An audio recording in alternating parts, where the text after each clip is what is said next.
Good afternoon. Happy Earth Day. Thank you to everyone for being here. This is the webinar addressing climate change in English language arts classrooms. This afternoon, we'll be exploring everything teachers need to help young people understand and address the climate emergency through supportive and empowering transformational learning. It's the topic of a new book, Empowering Youth to Confront the Climate Crisis in English Language Arts, which was jointly published by Teachers College Press and the National Writing Project. On behalf of Teachers College Press, my name is Emily. Thank you all very much for being here. I'll just go over a few details and then I'll turn it over to our panel for the presentation. So this book is an edited collection. It describes outstanding English instruction that confronts the climate crisis using critical inquiry. The teachers featured in the book know firsthand about teaching and learning in communities that both support and resist climate education, a task that we all know is increasingly complicated in our political climate. Some of the instruction featured in the book includes creative and analytical writing, critical place-based learning, contemporary cli-fi, young adult, Indigenous, and youth-authored literature, much more. I know we have a good mix of professors, in-service teachers, students, researchers, coaches here today. The book is practicable for all those roles. It's perfect for teacher educators, ELA teachers, curriculum coordinators, school administrators, and really any educators interested in questions of climate justice. Here today to take you through the themes of this outstanding book. We're excited to have the three co-editors, who I'll introduce in just a moment. But I wanted to give you this brief background on the book, so I can direct your attention to the fact that it's on sale. It'll be on sale for a very limited time, only about a week, and it's only being offered on sale to those of you who joined us here today as part of your admission to this webinar. So when you order from us, Teachers College Press at tcpress.com, you'll receive 20% off this really unique and useful collection. When I'm finished talking here, I'm going to put the promotional code for that discount, all the information you need in the chat. So look for that and note it down. You will also find that promo code in a follow-up email that we're going to send in a few days' time. So look for it there to be sure not to miss it. It is an exclusive discount, only valid for about a week. You won't find it elsewhere on our website. So look for it in the chat, look for that email. We really hope you'll consider ordering this very unique resource for teachers and teacher educators, especially in ELA, but not exclusively in ELA. If you're an administrator or school leader, you represent a district, or you're interested in a bulk purchase for teacher professional learning, get in touch with us. We'd be delighted to tell you more about what we can offer. So on to business. I'm very happy to introduce the co-editors of the book, who we're so grateful to have with us here today to talk about their work. Please welcome Allen Webb, who is a professor of English at Western Michigan University. Also Richard Beach, Professor Emeritus of Literacy Education at the University of Minnesota. And finally, please welcome Jeff Scher, who is a lecturer at the University of California, Los Angeles, and a former bilingual primary school teacher. They'll be kicking off their presentation in just a moment here. If you have questions as they're speaking, put those in the chat. We'll be monitoring the chat throughout, so drop your questions as you think of them, and time permitting, we'll return to those at the end of our time for a Q&A. I mentioned a few moments ago, we'll be sending a follow-up email where you'll find the promo code. Expect that in the next few days. And in the same email, you'll also find a link to the recording of this afternoon's presentation. That is yours to keep and reference as long as you find it useful. Feel free to share it with anyone who you think would like it. These webinars are free resources that we offer in support of the books we publish, and there's a lot more in that vein. Teachers College Press has regular free newsletters with all sorts of resources for educators. We have books in literacy education, books on educating English learners, multilingual learners, reading and writing, all other topics across education. So please check us out, get in touch, tell us what resources you want to see in your role. All of this and more you can find at our website, tcpress.com. So thank you for being here. That's my time. I'm going to go ahead and turn it over to our panel. Well, can you hear me? Terrific. Hi, everyone. Welcome. I'm so glad you've come, and we're delighted to be publishing with Teachers College Press and the National Writing Project. I know that this is a very important time to be thinking about teaching about climate change. We've got a government administration that's quite inimical to it, but that makes it all the more vital for the young people in our classrooms and the future that they're facing. I know that, Rick, you've created a slideshow for us, isn't that right? Do you want to bring it up and get us started with that?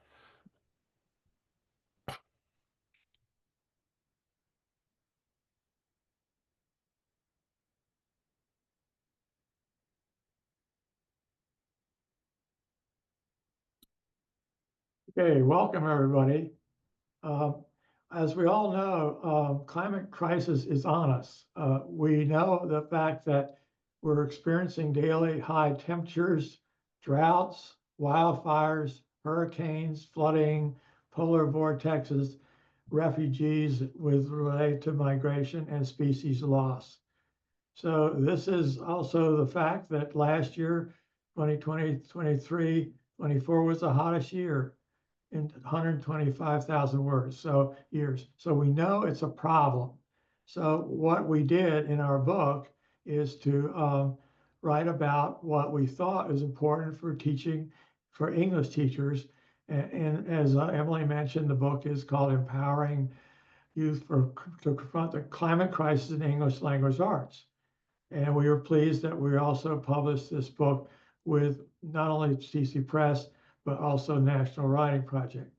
The book has a really useful website, which we put in the link to have a lot of resources that authors put up related to their chapters. That is climatecrisisela.pbworks.com. And again, that link is in the chat. One of the things we liked about this book was a lot of the teachers that we had worked with over the years at presenting at NCTE, teachers we knew we worked with, were willing to write their chapters about what they're doing in their classrooms. So we were really pleased to have a lot of teachers from all levels, elementary, secondary, college, to write about what they're doing in their classrooms about teaching about climate change. So I'm going to talk about the different sections, and we had 5 different sections in this book, and each of us is going to talk about each of those sections. The sections I'm going to talk about have to do with critical frameworks for thinking about climate change. One of those had to do with a chapter by the people who run what's called climatelit.org.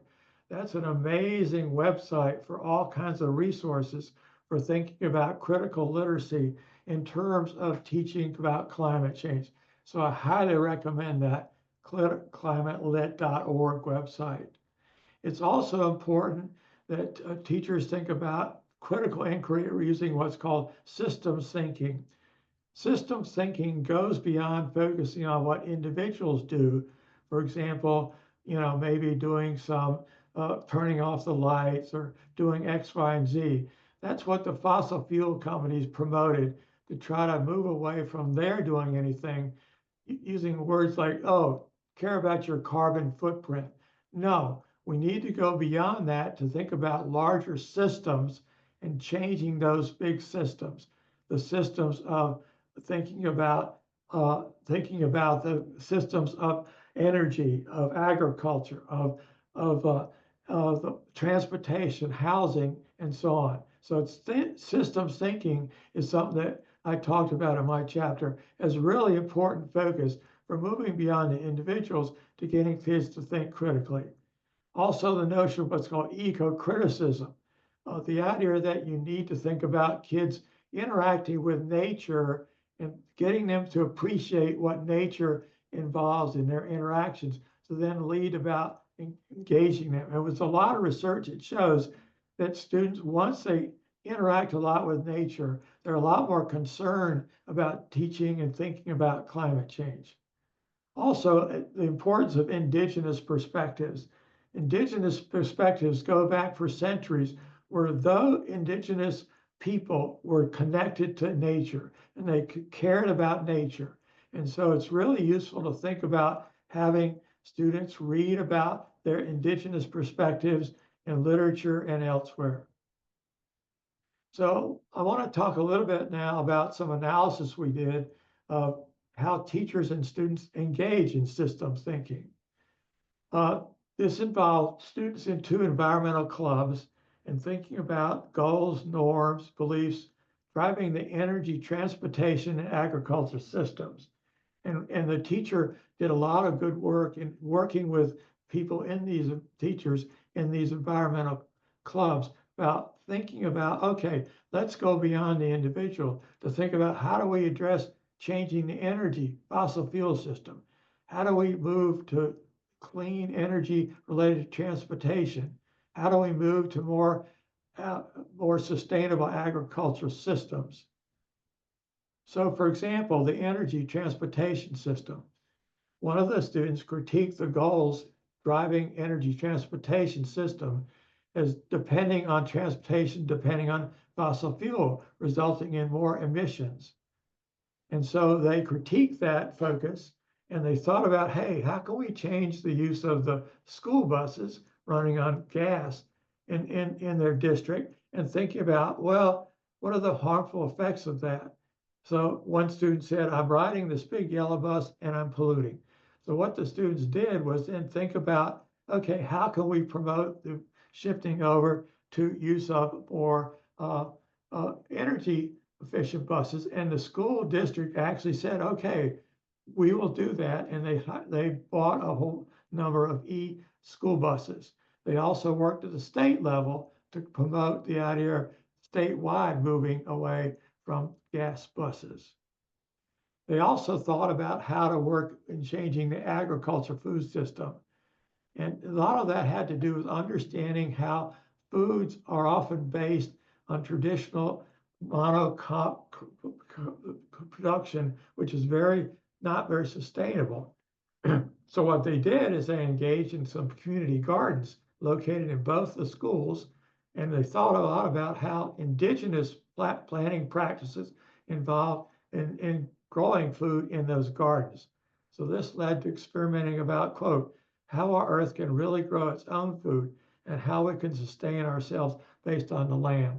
So engaging in that agricultural experience, they thought also about how can we think about, in our cafeterias, moving away from meat-based, plant-based foods to more plant-based food. And all this led to really engaging them more and thinking about how to make change. And I think that's the real important thing I'm trying to say. We need to engage students in experiences. And through those experiences, they recognize the need for critical change of these bigger systems that are driving climate change. So now I want to turn it over to Allen Webb, who's going to talk about the second section on literature and nonfiction. Hey, thanks a lot, Rick. I think there's a few more. I guess you can click those in as I talk about them. So Yes. I've been teaching English for well over 40 years, and a bunch of that in high school. And I have to say that a dozen years ago, when I first started really focusing in on the climate crisis, I wasn't really sure what it had to do with teaching of English.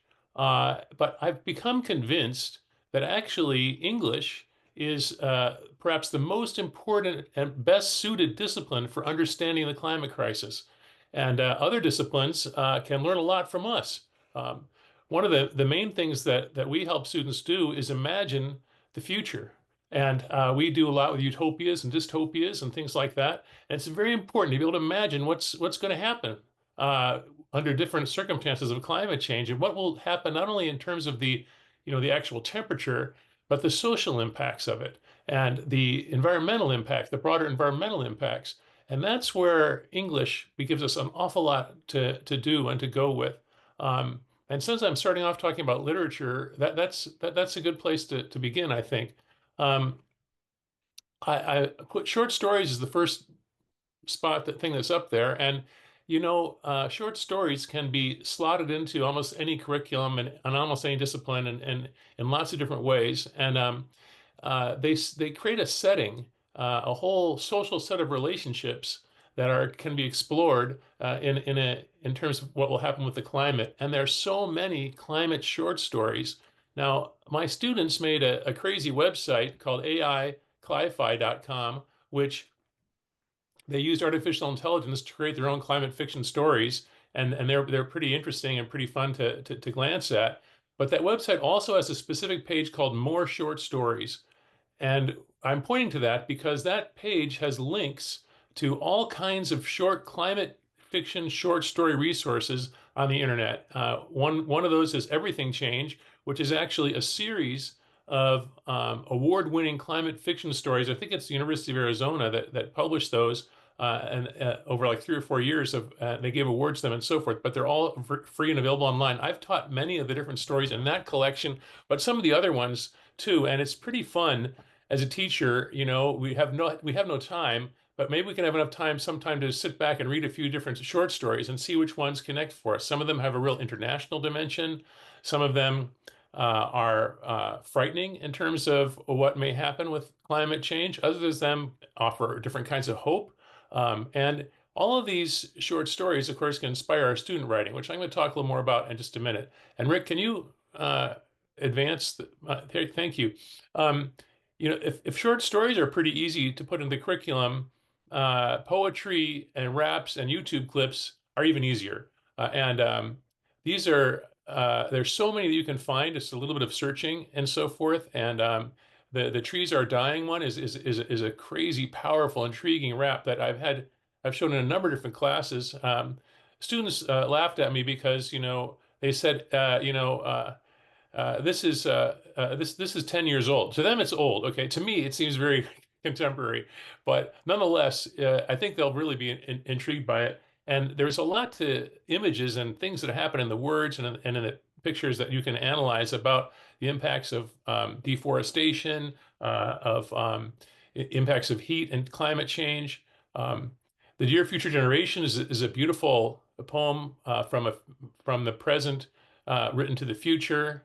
The poem to my daughter is a very moving poem about one of the international climate summits and where she feels that the author feels her daughter is left with it. And these poems not only raise lots of questions for students, they'll open, and the short stories too, they'll open into research they can do. Like, what questions do you have about climate change based upon what you're seeing in these poems and short stories or literary works?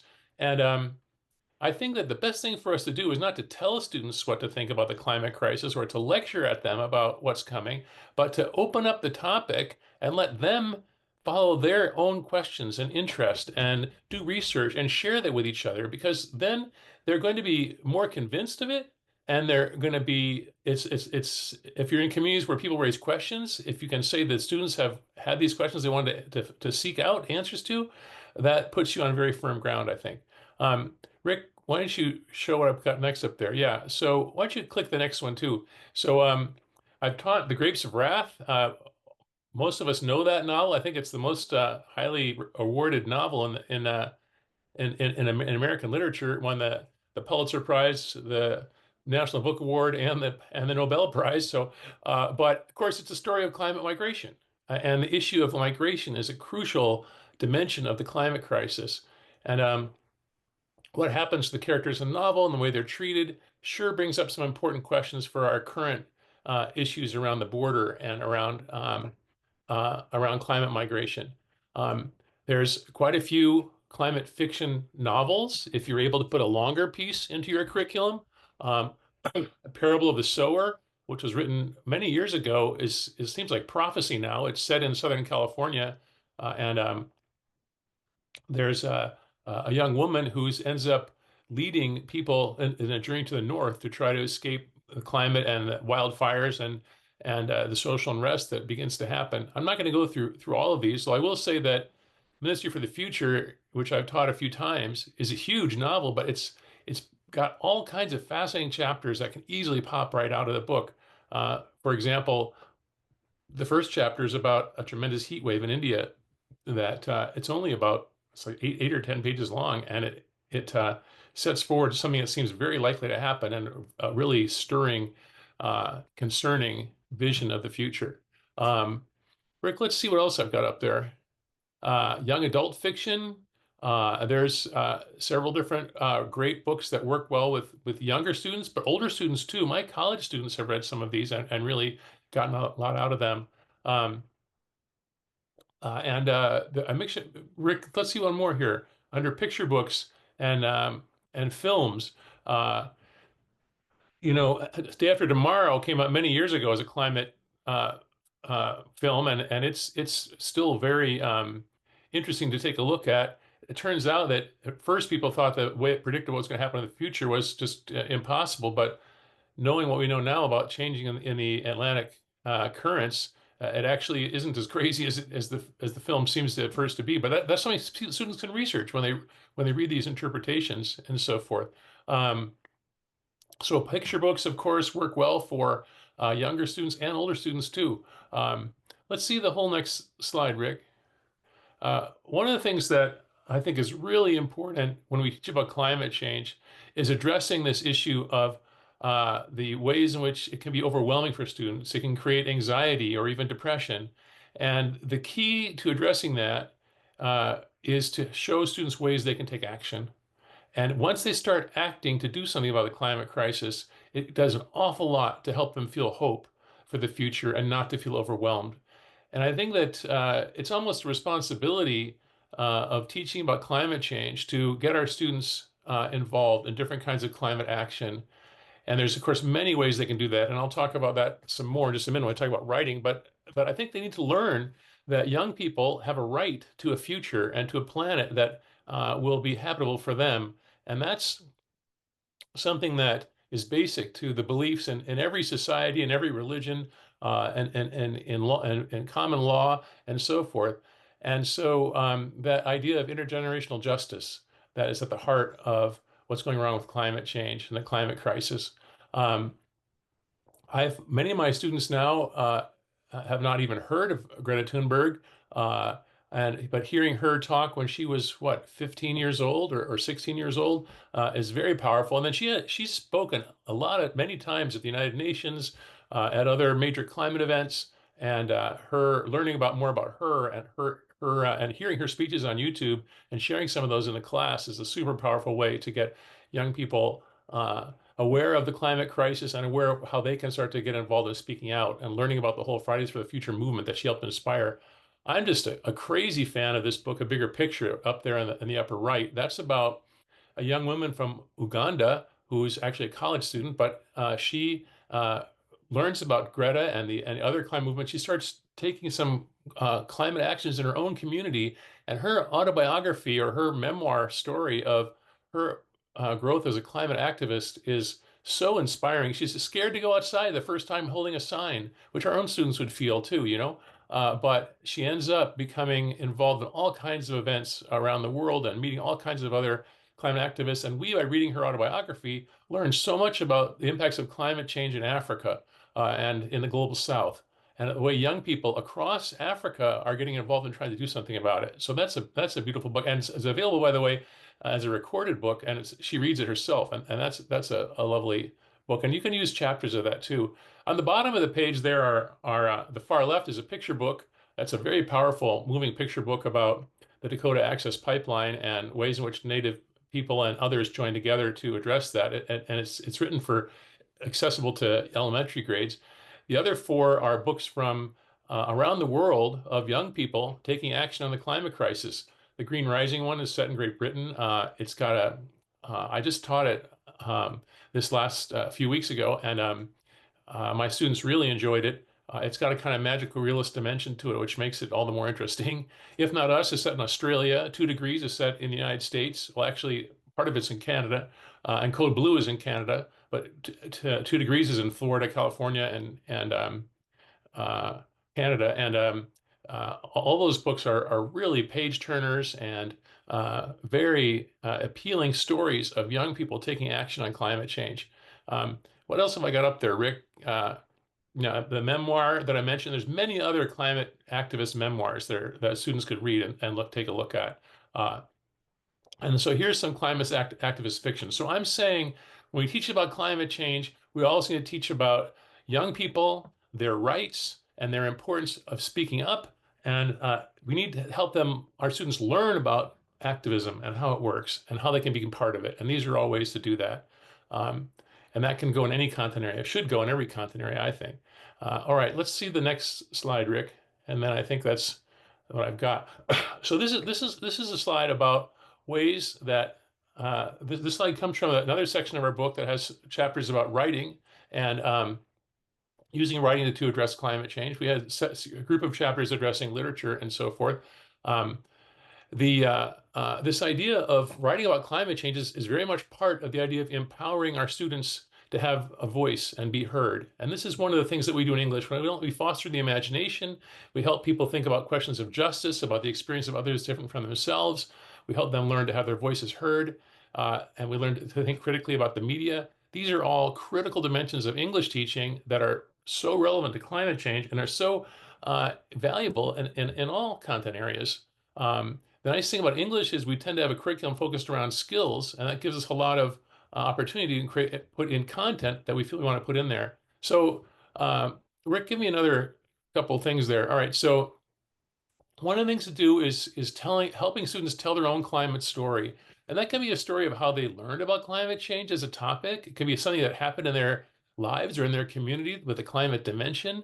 Maybe there was a flood in their community, or maybe they used to ski all the time and now there's not so much snow, or maybe it's happening everywhere. And so if students have a chance to think about it, there's a way in which climate change is really touching them and touching their community. And if they can write that story up, that story becomes very powerful as they start to share that first in your classroom, and then in the school, and then more broadly. And I think that that's an important dimension of what we can do in every content area, and that we can do with writing to address climate change.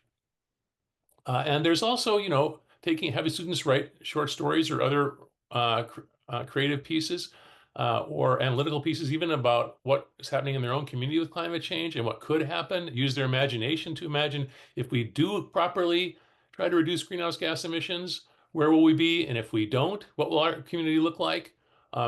My students do a lot of that creative writing, and they share it. They share it with each other. They share it in their community. And they also do something called culture jams. And there's a sample down there. I think that's a British Petroleum image that has been turned into a dripping oil mess instead of just a pure clean sun. And that's a kind of a culture jam where students took a meme or an image and they used it to try to speak back to greenwashing or what corporations were doing, or to get something that will catch on the media and make a real impact. Um, Up in the middle there is a picture of guerrilla theater. This is a die-in that people have put a box together, looks like a coffin, and dressed in black. And this is something that certain climate activist groups like Extinction Rebellion have done in many different contexts. I did it myself in a shopping mall once on Black Friday, the big shopping day, and we ended up getting all kinds of media from it, I tell you what. But also this idea of have students write manifestos and persuasive writing. I think there's another click under that, right, Rick? Yeah, there you go. So I have them do elevator speeches, briefs. There's all kinds of young people are creating lawsuits around climate change, and it's very valuable for students to learn about those lawsuits and to write their own briefs in different ways. So there's a lot of ways in which they can do persuasive writing for different audiences in their own community more broadly, and get involved with legislators, or get involved with utility boards, or get involved with local township boards, and help them recognize that young people care about what's happening to their future. And there's no voice that's more powerful than the young people that our own students coming to speak about climate change. Okay, so I've said what I want to say, and I pass it on. All right, great. Thanks, Alan. So I want to talk about section 4 that really integrates so much of everything we've already heard. Rick's talked about, the importance of systems thinking, Alan talking about all the literature and the different ways of engaging with it through analysis as well as creating. So this section focuses more on critical media literacy. And Rick, go ahead and hit all the bullets for this one. And we look at all sorts of different ways of students creating media where they're analyzing what's out there in the ether, in the social media webs all around us, the stuff that they're engaging with the majority of the time outside of the classroom, and then how to use those as tools inside the classroom. So if we go to the next slide, I want to show the framework that can be used, and there are many different options. This is one, a critical media literacy framework, where it's based on inquiry process of these 6 ideas, these conceptual understandings on the left side, which are to guide the teacher to help them think about what do they want to do in their planning of how they want to move their students to their critical thinking and what they want them to understand. And on the right are just questions. And questions are the key to the inquiry process. And so having your students engage in these questions, asking, answering, and really analyzing whatever type of media text they're engaging with through these critical questions. If we go to the next slide, I want to show examples of ways students have been applying this using integrating media into the language arts classrooms. And one start, and I think this is a nice idea, a way of starting. This I do with my university students, but can easily be done from elementary on up. And to address kind of Sarah Silverman's question about, that feeling of overwhelming and anxiety and all that, I think this is a great way to start, is starting by having students reflect on their own biophilia, their love of nature, how they connect in their own experiences as they reflect on their relationships with the natural world. And these are just little visual maps that my students created to start off with that type of reflection so that then we could move little by little into deeper, more critical issues, and then really bring in the issues of systems thinking, like what Rick was talking about. So we go to the next slide. And one of the things we really want people to do is the students to do is to be reflecting on the bigger picture. What are these dominant worldviews and ideologies that are behind and shaping so much of what we're engaging with? And as was mentioned earlier, the focus on Indigenous perspectives can be a really key point here. There's some wonderful work by Four Arrows, who's written several books talking about kind of these different worldviews, one being this more ecological Western capitalistic worldview versus a more ecological, sustainable, often Indigenous perspective. And I have my students engage in creating their own thinking maps, working together. And this is just an example of one product that one group of students created as they're starting to just kind of analyze what are these different perspectives and how do these perspectives shape themselves in terms of all of our systems, our educational system, transportation, food, all of these come from these different worldviews. So if we look at the next slide, and then creating media. So critical media literacy really is based on the idea of critically analyzing, thinking, and questioning, as well as creating. And it's just like, anything we do in language arts, we don't teach students just to read without teaching them to write. So helping students think about how do you write with different types of media. And like Alan was mentioning, there's so many different ways of creating digital stories, visuals. And so here's just an example of visual posters, students creating public service announcements through a visual medium where they're engaging with both the language as well as the imagery and then the graphic design. Because outside of the classroom, no corporation is going to create an advertising campaign without thinking visually about graphic design and all the other elements as well. So that's what we need to be bringing into our English language classrooms, having students analyze and create like this.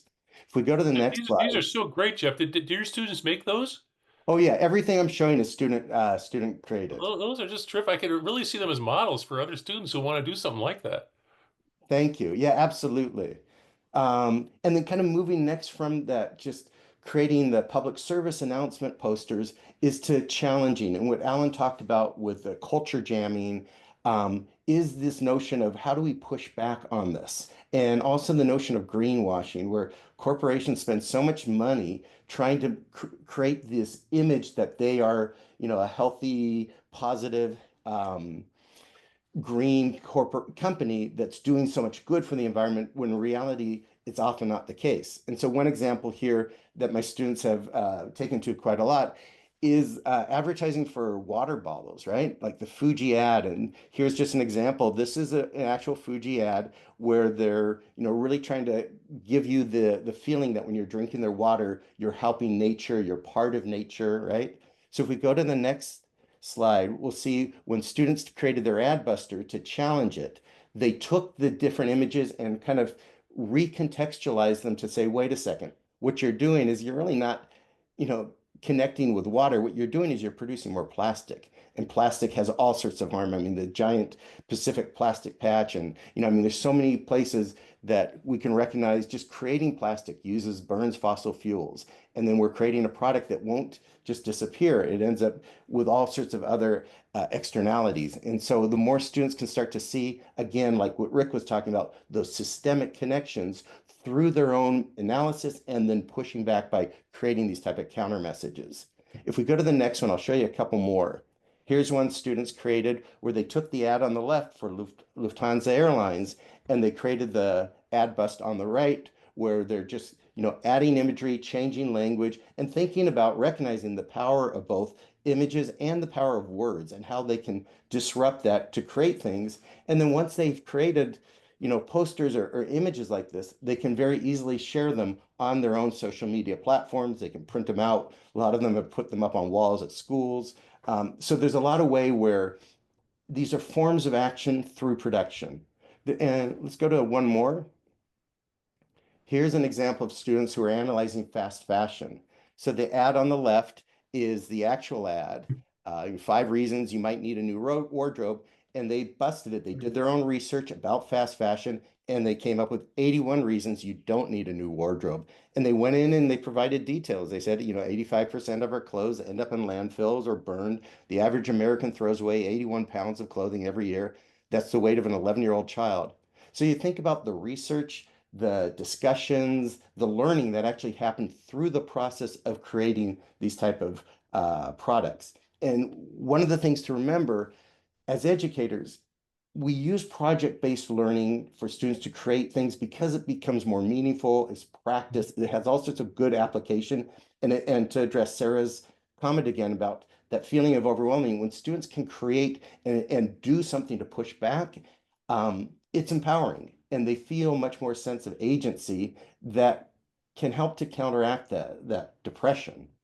Let's go to another slide. So ad busting, creating memes. Memes are amazing. In several of the chapters you'll see in the book, teachers talk about using memes in their classrooms in different ways. And these are just a few memes that my students created, as we're analyzing and then producing, right? These are wonderful ways for them to demonstrate. And there's so many programs online. There are these little apps you can go to that are meme generators that have all the templates up there and make it very easy for students to go in and just add their own words to the pictures that are already there. And in many ways, we need to rethink about memes as a serious form of communication because these are really, they're thinking maps. They're visual thinking maps in a much more sophisticated way than those old traditional kind of Venn diagrams. These provide much more context, complexity, and they're very relevant to the students. They're things the students are engaging with all the time. We'll go to the next slide. Another just form of media production is creating cartoons. There are a lot of websites out there. You can do this for free. This one's just called Storyboard That, but where students can go online, choose the images, move them around, put in the text, and create a very simple little cartoon about a more deeper critical context here, being greenwashing. We'll go to Jeff, all of these images are just going to be so appealing to the students' peers. They're just going to want to, I mean, and community too, but I mean, they want to do stuff that their peers will like and be interested in, I think that's going to be highly motivating for them, not to mention the broader, argument she was making. Absolutely. And they can tie in very easily to the literature they're reading. They could respond to, one of the literature texts that they're reading through creating memes or through creating cartoons, integrating the digital tools. So I just want to leave you with this last piece, which is a website. There's a lot of resources out there. This is one that I maintain at UCLA that's got a ton of videos, lesson plans, podcasts, all related to incorporating critical media literacy with environmental justice and bringing it together. All right, so I'll turn it over. Well, that's terrific stuff, both of you guys. This is slide looks blank. I think there's more words going to appear on it in a moment, but it really refers to the fifth section of our book. And I want to talk just a little bit about some of the chapters that are in that section. One thing that's, we're in a time now where it's in some communities, it's difficult to even talk about climate change. And these last three chapters are by teachers who are just that kind of community. One of them teaches in northern Florida, another one teaches in West Virginia, and another one teaches in rural New York, upstate New York. And each of those teachers found really engaging, powerful, meaningful ways for their students to get quite involved with teaching about and learning about climate change and learning about what was happening in their communities and how important it was to have a longer perspective and start to think critically and start to take action and write about it. One of the when I love these chapters and they're very direct personal stories from the classroom about these teachers and how their students kind of help transform their understanding and start to make their communities think differently about the climate crisis. It was Well, interesting to me. one example of that is in the local communities, students can go out and collect emission data. And what they often find when doing that is a lot of the high emissions are in low income neighborhoods where there are not trees, there's a lot of traffic and so on. So then they can collect that data and argue from an environmental justice issue, hey, this is a problem for low income people in terms of effects on their health. So it's just one way that they can think about making change in terms of environmental justice issues. That's important, Rick. And there's also data they can find online where some of these emissions are already, available.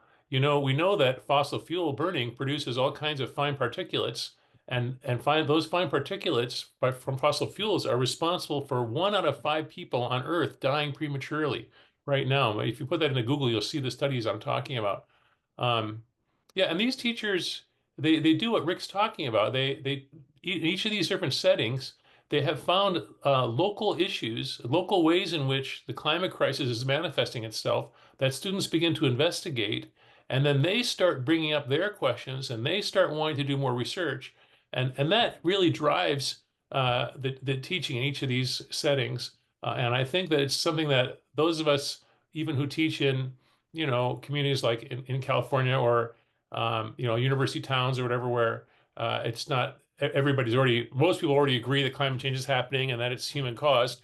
Um, we can learn from those settings as well. And I think it's also very helpful for teachers in different content areas too. I don't know. I could go into more detail about some of the things that happen Well, in one of the West things in those Virginia or chapters, or as you Florida, but maybe mentioned, people have questions. Maybe that can drive a little bit of where we're going to go next. Alan, one of the things that you mentioned is sometimes, like in the state of Florida, they may resistance in the local communities about teaching about climate change. I mean, in the state of Florida, they've removed references to climate change in a lot of their political documents. So it's, in some cases, teachers need support for dealing with topics of climate change in contexts that maybe they may be a little uneasy about doing it. So this is why it's really important that those teachers get support for addressing what's a problem, particularly in the state of Florida, where they're dealing with flooding, they're dealing with sea rise all the time. And many other states in rural areas and even those progressive states the same kind of issue. And the thing is that climate change is just not really being taught in the schools to a first approximation. Even in the sciences, the research is that even earth science classes may have only a couple of days out of the semester where they take a look at climate change. Yet here we are, the topic that's going to most impact the world that students are living in, and how important it is that students have some understanding of that. And they're also in a position where they can have a voice and their voice matters. And the nice thing about young people speaking out is it crosses political party lines, it crosses social class lines, it can cross ethnic divides, it can cross national divides. Young people speaking out about climate change can bring us together and can help make the sort of legislation and movement that we need to address this crisis, I believe. There's So another we picture. want to end with mentioning some other resources. And one of them is our earlier 2017 book called Teaching Climate Change to Adolescents, Reading, Writing, and Making a Difference. And that book also had a very useful website, climatechangeelapbworks.com. So that's a lot of resources on that website I recommend. We're also pleased that the English Journal, just their newest edition just came out. And in January, it's a January issue, but it just came out.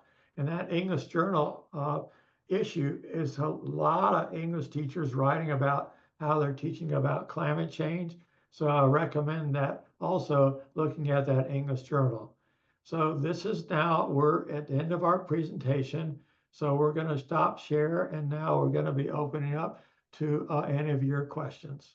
And one more thing that we should mention too is that the National Writing Project is hosting in New Orleans in early June a day-long workshop for teachers about teaching about climate change.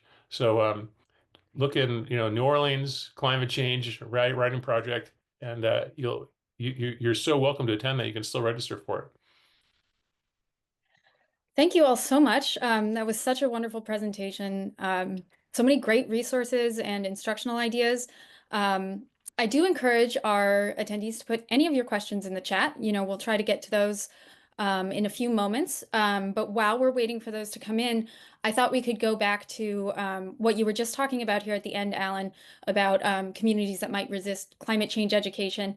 We received a question from an attendee ahead of time about how to address climate change in localities that depend on petroleum and as a result are plagued with denialism, legislate against it.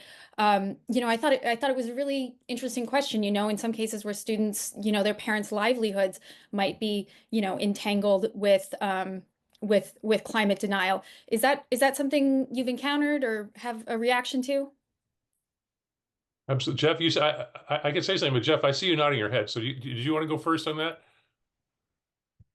Sure. I just want to mention the last 3 chapters in the book address that specifically. And like Alan just mentioned, they look at communities in Appalachia, in Florida, in rural upstate New York, where teachers were dealing exactly with that. And they talk about, and I love it in the beginning, they talk about, Tiffany Davis writes, the tension between the love of place and depending on its destruction.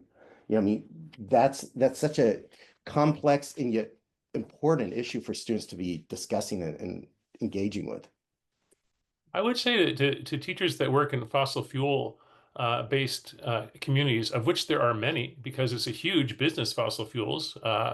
And one of the first things to say in that environment is that, hey, look at all the things fossil fuels have done for us, the ways in which, in some sense, they've created our modern society.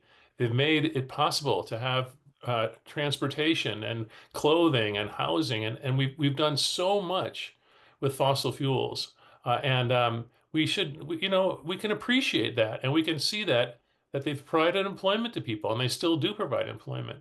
But now it's time to transition away, and the fossil fuel companies themselves have known since the 1970s about climate change. In fact, the research that they did, Exxon and Mobil and others, is extraordinarily good. It predicted almost, precisely the amount of heat we've seen increase in the atmosphere and what's going to happen. So they knew a lot about it, and I think students in those communities need to discover what the fossil fuel industry how they've been making arguments about climate change, how they've been trying to deny climate change, even though they had the science first, but then they made a strategic decision to protect their assets and to fund all kinds of climate denial. And I think that the way to do it in those communities is to have students do their own research, come up with some topics, and let them start doing research and talking with each other about what they're finding out.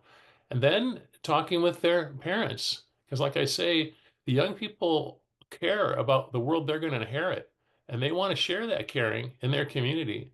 And like I said, you can do it in a way that's respectful, that's appreciative, but that also points toward transition. And that transition means, and that transformation means that we need to leave the fossil fuels behind. We need to go to renewable energy that doesn't have the health disadvantages nor the climate disadvantages of fossil fuels. And we need to find employment and meaningful ways for people who work in fossil fuels to have new kinds of employment. Interestingly enough, the renewable energy sector employs a lot more people per watt of energy produced than the fossil fuel sector does. So it's a better economic model. Um, it's hard to understand that when I think it was H.L. Mencken said when a person is paid not to believe something, it's very hard to convince them to believe something else. But I suggest that respectful approach, that research, and the chance for young people to engage with people in their community and bring people in from different perspectives to the classroom. Um, that's my first thought about it. That's great. That's a wonderful perspective. I think we can go on unless Rick, you had anything you wanted to add on that? Okay. So I thought we might go back to this question from Sarah Silverman. Alan, you talked a bit about hope and activism with students in your presentation, and Jeff, you actually addressed her directly while you were speaking. But I thought, if you'll indulge me, I thought it's an important question to go back to. And some of our attendees who joined a little later might have missed Rick's comments about systems thinking. So I'm just going to go ahead and read her question in full. A question that's coming up for me is that I found when I taught about systems thinking, it elicited a lot of despair from my high school students. The individual behaviors, metal straws, recycling, etc., that we know do little to address this huge problem seem to give students a lot of hope. Though it was small, it felt tangible and possible for them as young people.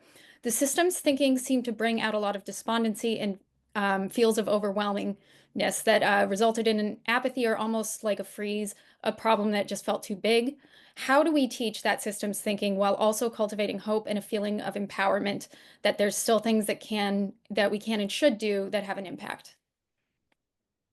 Anyone who'd like to jump in, feel free to respond.